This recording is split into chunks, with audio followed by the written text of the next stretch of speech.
You're listening to Off the Stage with your hosts James Berry and Conor Michael, where we take musicians off the stage and into the pub to talk about the ins and outs of the music world.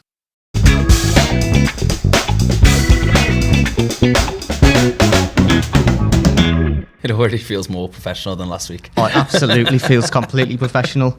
Hello, everybody, and welcome to the Off the Stage podcast, where we take people off the stage and into the pub. You've been practicing that script. I've been practicing the script. This is our second episode. The first one, the video didn't work, and Scott decided to have his microphone down here, so I had to turn everything right the way up. But now we've got these things here. We've got a little podcast thing with a... We've also set up like 4 cameras. We're getting into the main business of things now. We're here with our guest. It's Jack Mylchreest. Is that Close. right? Mylchreest. Mylchreest. Okay, yeah. That's why you press the record button. There you go.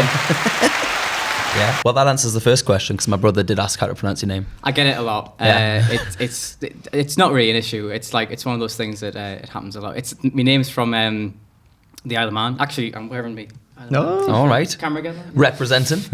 Yeah, it's from the Isle of Man, and weirdly enough, in the Isle of Man, it's like Smith over there. It's like the most popular Common name. Yeah, it's really weird. Like, I won't bore you with the details, but like my family sort of split in half hundreds and hundreds of years ago, and the rich side own a lot of the island and a lot of the businesses on the island and have like these grand estate homes, and me on the poor side live in Newcastle. So that is that's the reality of it. But yes, it's from the Isle of Man, pronounced Mylchreest. And yeah, to be fair though, the good thing about it, which it's what I would it's why I've kept it, is what I'm trying to say. Instead of having a stage name, is because if you type my name in, I'm the only person that comes up. It makes sense. So it's good for marketing. So anybody wondering why have you kept that? That's the reason why. So Brilliant. I'm only Conor Michael because Conor Walsh is taken by some guy who does, I think he does like operatic music and stuff. But he had a lot of streams on Spotify, so I felt, I've got to compete here. Yeah. And now there's a guy called Conor Michael Smith who is taken over the amount of streams. But when you search him on YouTube, all my music comes up. right. So you listen to one of his songs, then Robots comes on next. I'm like, oh, free promo. Oh, well, there you go. But Yeah, I literally, there was a DJ called James Berry. yeah. And his discography mixed in with mine, and I don't know how to change it. So this guy called James Berry is like, he's got all these DJ kind of like heavy techno stuff. Then he's got like some country album somewhere within that. So I changed my name to Torn Apart by Lisa, and nobody has that name, so you know it's great for like Instagram, because Torn Apart by Lisa, no one would want the name, you know. I tried to pick a name nobody would want, so It works. it does. It's a shame we're picking names. Like we try to set up the socials for the podcast, and we've nearly nailed it. So we're Off the Stage, and we've got Off the Stage UK is on Facebook, Instagram, it's on email. But Twitter is Off the Stage 2, because somebody did that like 11 years ago, made one tweet and then left it. Like, all right. I've reported the account. We're taking that domain. I'm determined that we will have Off the Stage UK on our Twitter. Twitter's weird though, because you get less characters in your @, on Twitter compared to Instagram. Yeah, you're not allowed, are you? It's weird because me and some friends have set up a YouTube channel where we do covers called the Limetree Sessions, and on all of our socials it's Limetree Sessions, but on Twitter it's Limetree Session because it's one letter too long. Oh really? So it's minus the S on Twitter. It's weird. Don't know why it's a thing, but it's weird. That's annoying. Get that sorted, Elon. So is the sorry, Twitter. the Limetree Sessions, is that that's something that you do with other people, like you get them together and just do cover songs or something like that? Sort of. So I met these two lads at a buskers, weirdly enough, and we'd followed each other on Facebook and stuff for years, and they came to me buskers night and we had a jam and kind of really hit it off, and they're in a band called the Preamps, and Lyndon Philliskirk and Scott Charlton are the names, and Lyndon has a studio in his shed, so we go there and play some tunes, and nice. Yeah, kind of just formed it that way really. We've got 6 or 7 on YouTube now, like, kind of again the same with this, trying to drop one every week and kind of, you know, stack them up. And yeah, it's just been a bit of a laugh, really. Do you know what I mean? It's just a bit of fun. It's what it's all about, isn't Absolutely, it? Just, yeah. I recognise the band name. Do they do like original stuff, or is it like a covers band? The Preamps, yeah, they do. They have original stuff, but they mainly do covers. I went to see them last week, actually, and it was cool because it almost, the way that they are, it feels like how a band was back in the 60s, because they're a 60s themed band. They do like all the, like the Beatles and the Who and Stones and stuff like that. But when they play live, they incorporate their own stuff. And it feels like how a band would have been back in the 60s, where somebody like the Rolling Stones are playing, and they're playing, all these blues cover songs, but then they'll drop in like Jumpin' Jack Flash or something. Do you know what I mean? It's very reminiscent of that and of the era. And yeah, they've got their own stuff. They've got a great song called Doesn't Change, which is really cool. And yeah, it's all kind of 60s themed. Yeah, it's great. Wow, is that a bus? It's a bus. Honestly, it's the sensitivity of this new Zoom podcast thing is clarify, great. that's not a bus in the pub. No. Just driven past outside. Honestly, well, Connor's recently just bought some brand new headphones, so we can literally hear absolutely everything as well, which is great. Yeah, it's very definitely loud. not going on the tax book. No. Right, so I think we should talk about your new single. Sure. Yeah. Yeah. What's it called? It's called Safe With You, and it came out 25th of March, I think. So it's been out nearly 2 months. Yeah, and it went a bit ridiculous for about a week. It was really got on the charts. It's like banger. the iTunes charts. It went really, really strange for somebody who a year previously had no desire to do any original music and no inspiration. I was in a bit of a creative lull and kind of just not really. Ironically, I think a lot of people probably made a lot of good use out of lockdown with writing and stuff like that, and kind of. It's all you could do. Yeah, Yeah. but almost like use it to your advantage, because there was lots to write about, I guess.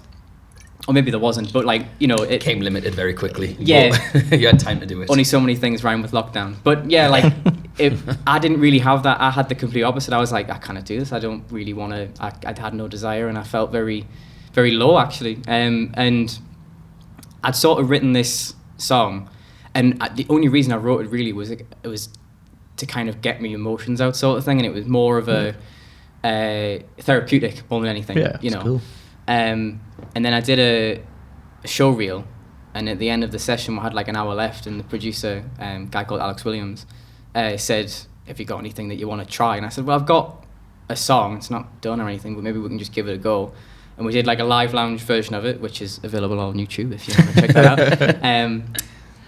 And it sounded great. It was kind of like, it kind of brought the song to life, and I was like, all right, maybe we can do something with this. And then over the next couple of months we recorded it. And then like probably about a year after the live lounge session was when it came out, and then it went into the charts, which is just awesome.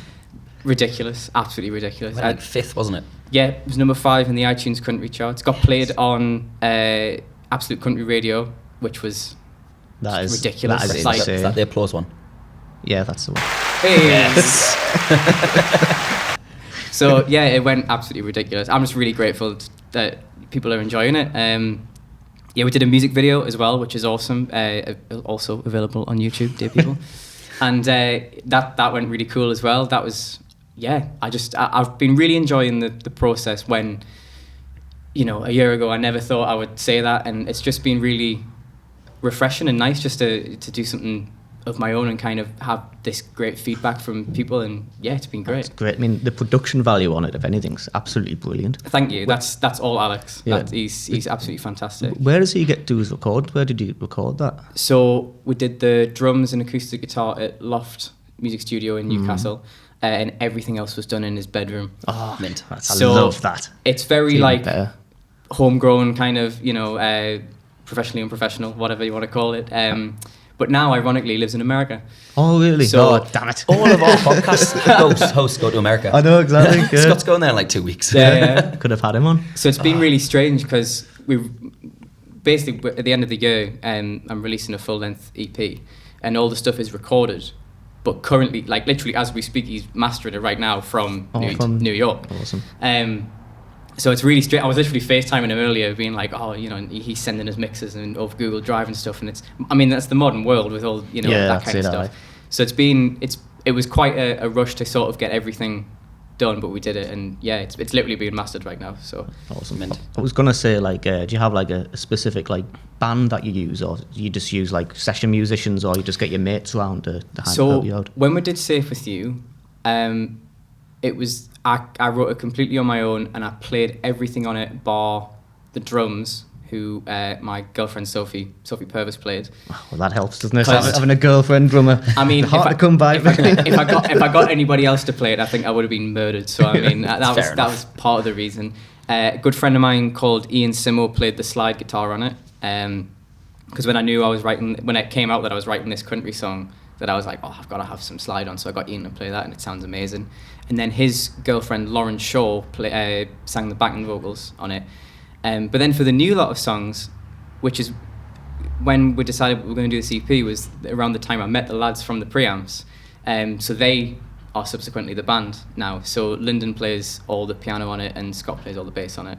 And then Sophie on drums, and then there's a couple of guests here and there doing other bits and pieces. But yeah, that's the answer to the question. Cool. It's nice. it's nice to know that you've got like people you can rely on, because it's a problem. Like I can't remember who said it. There was the guy, someone it might have even been a YouTube video, basically saying like bands are dead now.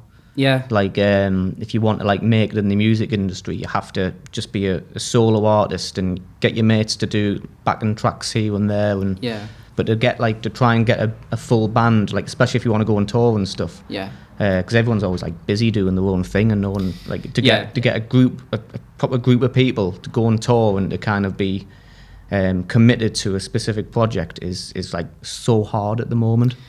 Yeah, I completely agree.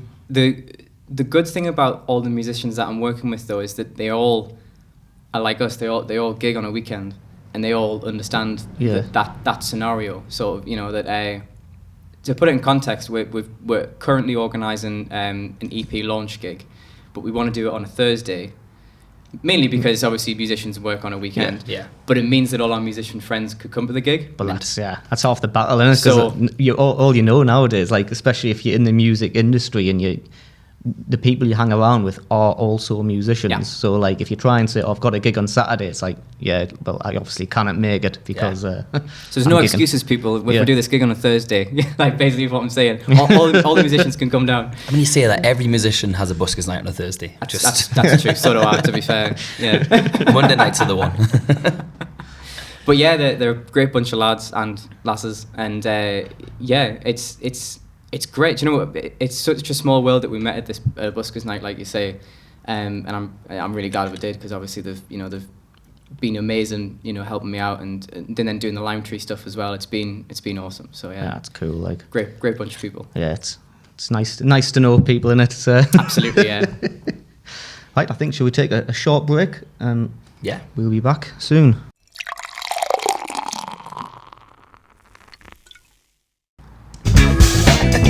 I love that.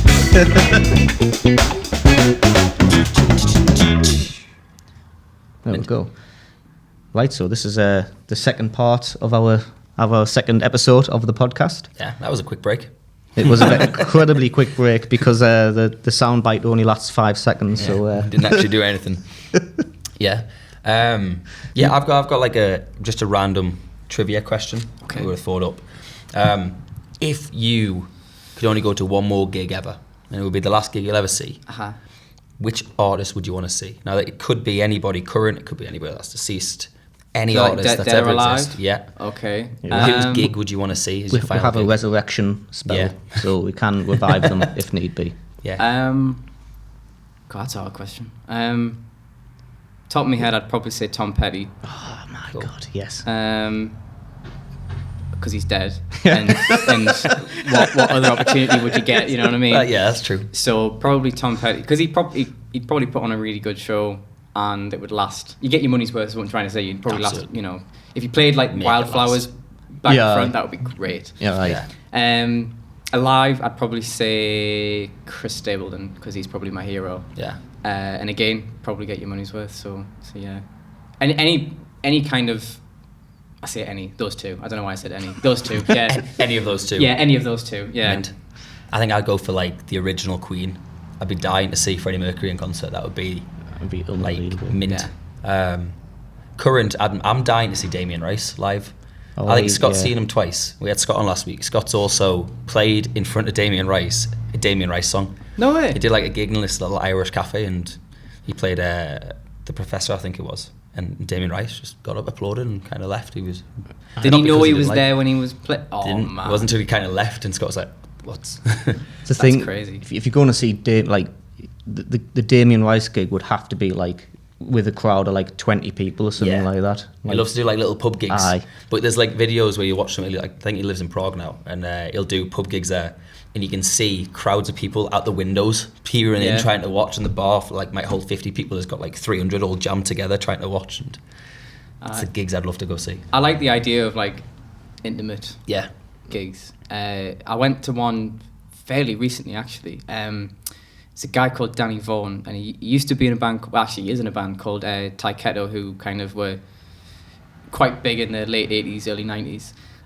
But now he does like sort of like an acoustic thing, and for like his diehard fans in the fan club and stuff, he does these like intimate private gigs in pubs, like you say. And I'll be honest, I didn't know loads of his material before going. But actually, I've seen him a few times. The first time I went, I didn't know loads, and then when I went subsequently the other week, I knew most of the material. But it's amazing because like the amount of people who were like, you know, I mean, this place could only hold 30, 40 people, something like that. Every single person was singing along, and it was the atmosphere was just ridiculous. It was absolutely phenomenal. And the best part was he didn't have a PA. It was just him and his guitar singing in a pub. It was just like you say, intimate and personal, and like what an experience. It was absolutely fantastic. Hello, Danny, if you're watching. Of course he is. I love they're my favourite gigs because like, although I mean, obviously I've been to a few where I like my rock music and stuff like that. I'm not as much of a fan of the mosh pit as what I used to be. Do you know what? I feel exactly the same. But it's not because of like the people shoving and stuff. It's usually because you've got the people like pissing in the cups and then throwing them back, and I'm just paranoid one of them's gonna fall on us, and I'm like, when you're 17, you don't really care about that. I know, but I'm 34 now, so it's like.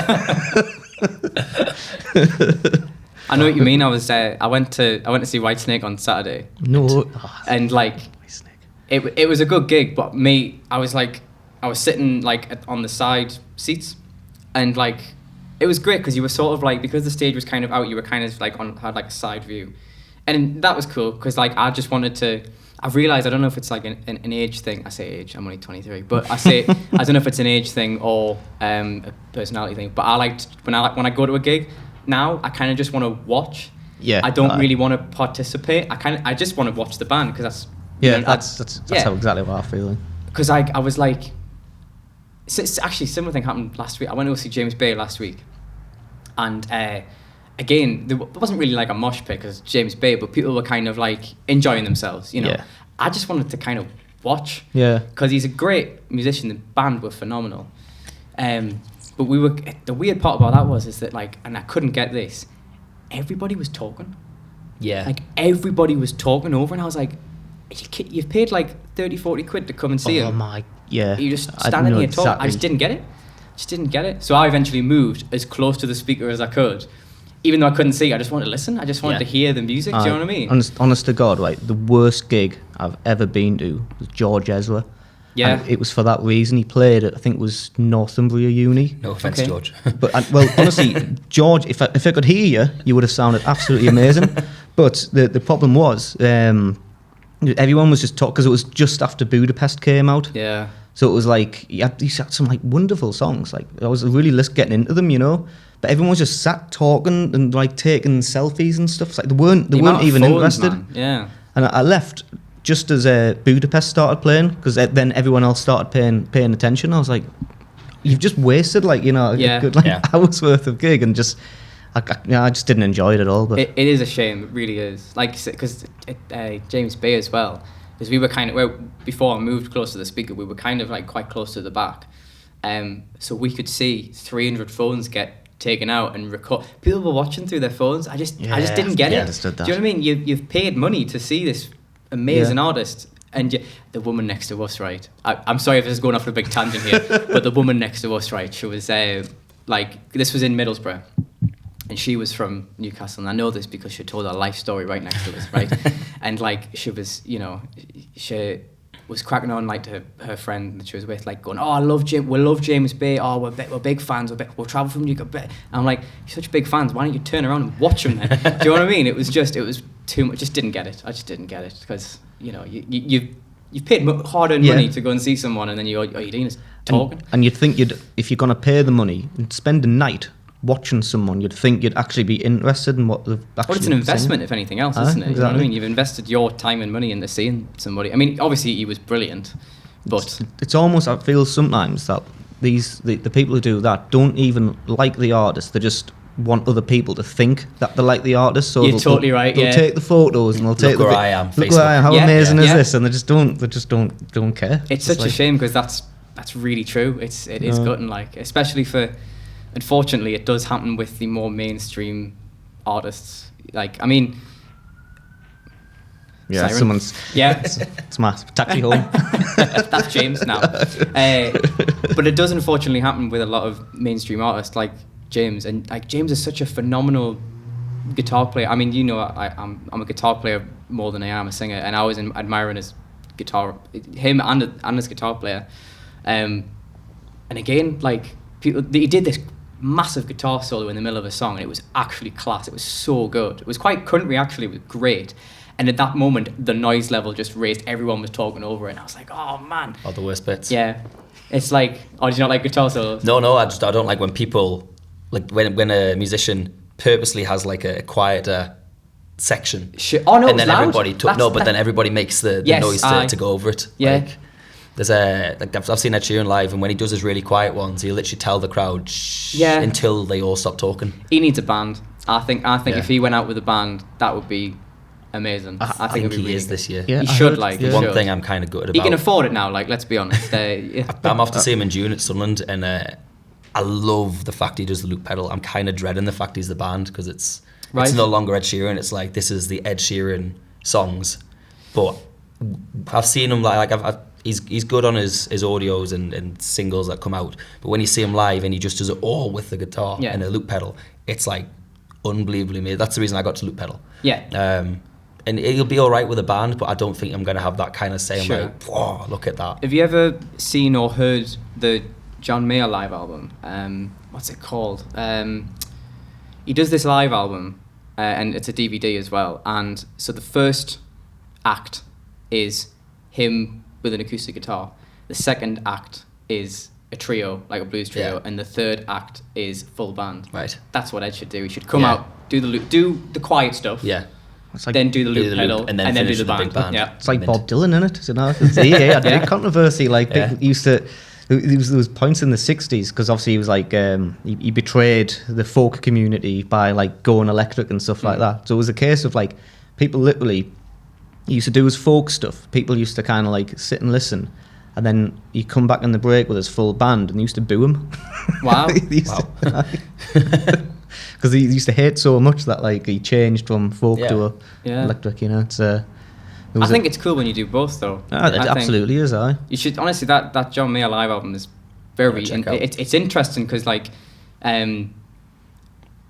he's obviously got a million songs. He's got like so many songs, and like you can see the progression of like because some of the earlier stuff was just him and a guitar, and then like it progresses to like when he does like he's trying to be Hendrix, and I think he does a Hendrix number in it as well, and then he's got the full band where it's like all the pop stuff, and it's great. I think more people should do it actually because it kind of showcases different elements. It shows you how like diverse. Yeah, you can not just a one-trick pony. Absolutely, yeah. Although I don't think John Mayer has to like prove anything to anyone. To be fair, like he's. I don't know how he sings and plays Neon. That's just ridiculous. Like, have you heard that song Neon?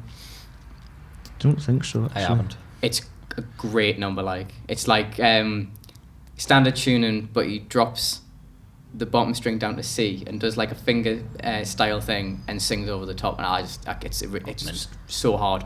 I've tried. It's really really difficult.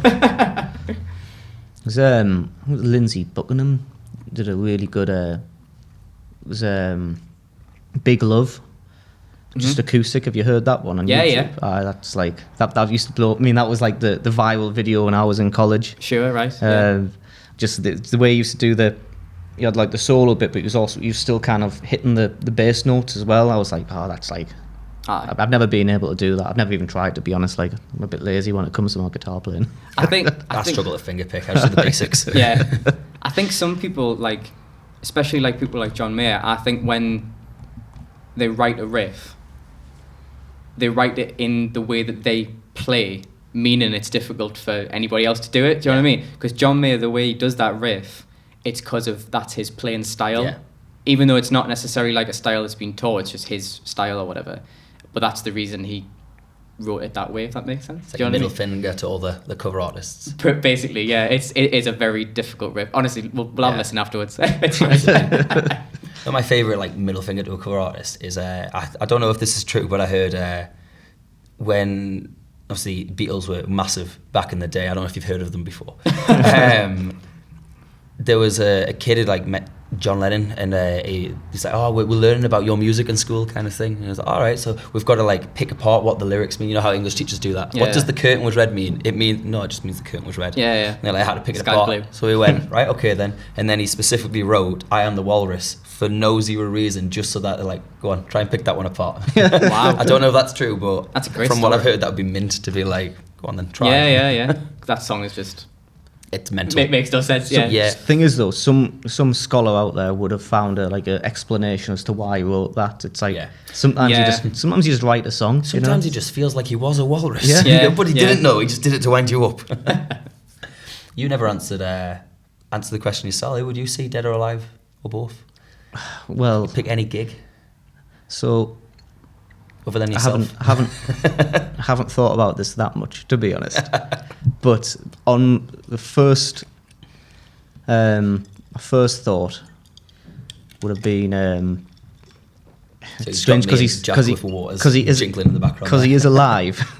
But I wouldn't see. I've already seen him like in modern times, and he's not as good as what he used to be. But I would have definitely cut off my left bollock to see Bob Dylan, like early '60s, especially his folk. Just not just like before he was famous. Yeah. In the folk clubs in New York. Like Raw. Yeah, because not many people really know his first ever album. He only wrote 2 songs on it, but the rest of them were just like standard folk songs. But he's got so much like energy and rawness. The most famous song from there was "House of the Rising Sun," Right. which he nicked because before it was just like a typical folk song where it's just there is a house in New Orleans, just like the G and a C and a D. There was a guy called Dave Van Ronk who did the A minor to the F to the D minor, and it's like he basically nicked that to a chord and told Dave after he recorded it, because this Dave guy was like, actually no, I quite like that. I want to record that myself, and he was like, oh. But no, ironically, everybody thinks the Animals did it first. Yeah. So because they nicked it from Bob Dylan. But obviously Bob Dylan never got any rights because it was an old folk song. Yeah. But they just got the chord structure from that. But yeah, I'd absolutely see Bob Dylan in an absolute heartbeat. Not now, because like he's a bit like Back in day. the cigars have got to him a little bit, That's what they do. I've heard a few stories of people who've seen him like, in the last 5-10 years, and they've said it's just I can't remember. I think he played Hyde Park a few years ago with Neil Young. Neil Young still got it, mind. He's And some friends of mine went, and they said that Neil Young came on first, or like second or top of the bill or whatever. And they said he was like amazing. Like his band are like on fire. Like they're absolutely amazing. He played all the hits, sounded amazing. And then Bob Dylan came on, didn't even touch his guitar. No, he doesn't anymore. Sat down behind a piano, and you can like just see his head sort of like peering out. And he did like half an hour, and that was it. Yeah, and it's very sad. Yeah, the songs are unrecognisable as well. Yeah, exactly. That's what they said. Yeah, they said it was just like you didn't know. They said there weren't really any gaps either, so you didn't know if it was a new song or if it was the same song. Yeah, because he's just one long song. Yeah, so good choice, but not in the present. That's what I mean. It's like, it's kind of like, I don't know if it's like a cop out, because he's technically not dead, but I would have seen him, like I would have went back in time to kind of sure, or cloned him. I don't know what kind of resurrection machine we've got, but we can bring people back. So yeah, if we can go back in time, fuck it. Mint. What's the time? Are we? don't even know how long we've been. It is 10 to 8. 10 to 8. What time do we start? I can't remember, but it's probably. We've got like 30 minutes on, so I think that's pod. That's pretty That's pod. Well, thank you very much for coming, Jack. No, thank you very much for having us. Well, I obviously get you to play an acoustic version of. I'm going to say "Stay with You." Safe with you. Stay with you. Got it right the first time. Shouldn't have doubted myself. Where can people find you? All over social media. Like I say, my name is one of a kind, you would say. I think I am, and right in saying I am the only Jack Mylchreest online, which is weird to say. If there's any other Jack Mylchreest, let us know and we'll... There's lots of John. We'll let them know. Lots of John Mylchreests, but not many Jack Mylchreests. But yes, if you type my name in, Jack Mylchreest, you can find us on YouTube and Instagram and Facebook and all that good stuff. On Spotify, Apple Music, all that stuff. You know, download it, illegally download it, watch it, whatever you want. I'm sure you can put his name in writing on the audio clips. Oh, can't you? I'm almost positive I can. Yeah, Don't you worry about that. Very good. I'm no Alex Williams, but you know, yeah. I'm sure I put some names. Cool. If anybody else has any like questions or any music guests you want to bring into the pod, we'll ask anyone. It could be Ed Sheeran, it could be the local guy down the street that's just started out. Doesn't mean they're going to respond, but we'll ask anybody that you send our way. Let us know on offthestageuk@gmail.com. Facebook, Instagram is offthestageuk, and Twitter, sadly, is offthestage2. Well, thank you. It's been fun. Yeah, it's been good crack. Thank you very much for having us. No problem. Appreciate We're gonna get you to do your version of your song, and we'll clip it into the end of the podcast. Fabulous. Thank you very much. Cheers, everyone. Cheers now. See you. Take care.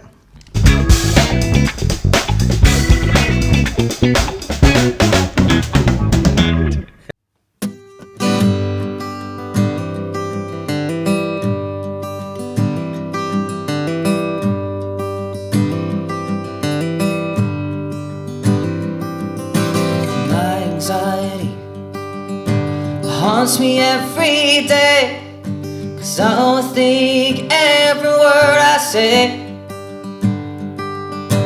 My mouth always speaks without consulting my brain. Before I can bite my tongue, it does it again.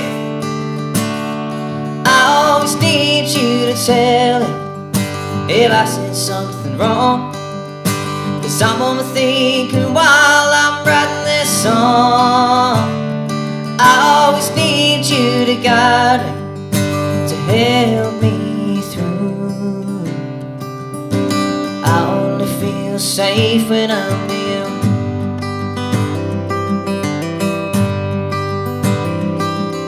Yes, I know you always love me with all your heart and soul.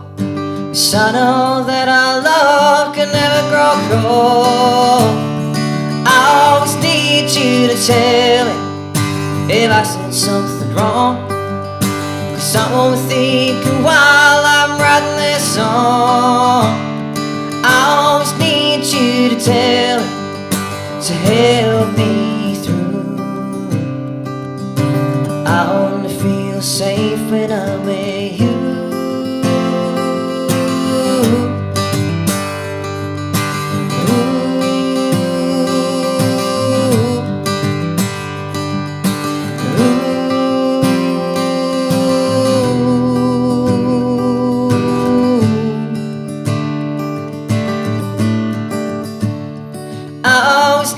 You to tell it if I said something wrong, 'cause I'm overthinking while I'm writing this song. I always need you to tell me if I said something wrong, 'cause I'm overthinking while I'm writing this song. I always need you to guide me, to help me through. I only feel safe when I'm with you.